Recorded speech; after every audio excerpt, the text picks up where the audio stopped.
20.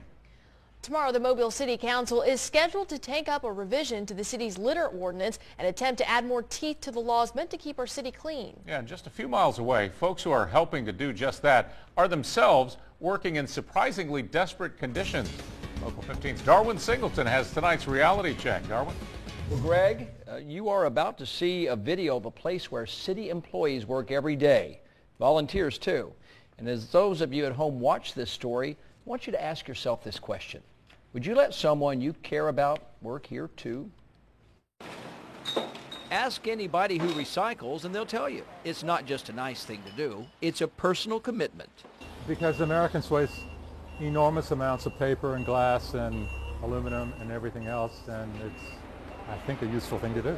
Every day, literally hundreds of Mobilians stop by the recycling center to drop off their recyclables.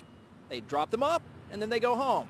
But if they bother to come inside the actual building, they'd be surprised to learn that every time it rains, it pours. We've got a real bona fide problem down here.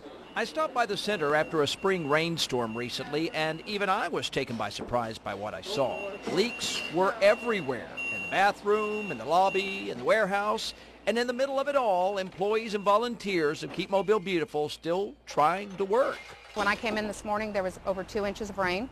In the building? In the building, and they had a shop vac on the floor trying to soak it all up.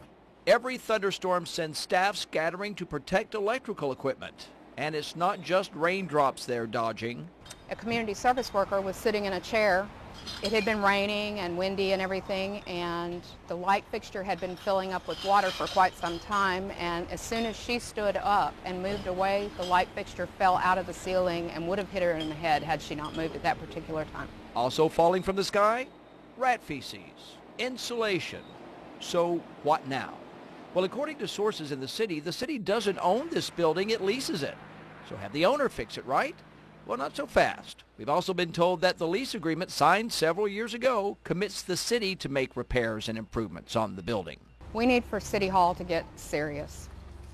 It's been kicked around since the previous administration. We need a new building, we need a new building. Well, it's to the crisis point now. That being overwhelmingly obvious, we contacted the mayor's office and asked his chief of staff to come see what we see. We need to work very quickly, expeditiously to address this problem, said Colby Cooper. Some employees told us they were worried the city might just close the facility instead of fix it. Cooper says no. It could be one of the most important places in Mobile. This is where we as citizens make a commitment to the cleanliness of our city. So the mayor is wholly committed to making sure that the employees that work here are in a safe building, but the citizens who come here to bring their recyclables here are safe as well. Now, Cooper tells me the city has to address the immediate problems of the center within days, not months. Then the long-term solution in the next few weeks or months. What that is, we don't know yet, but we are watching and we are asking, and we will let you know what will be done and when they will do it as soon as we know.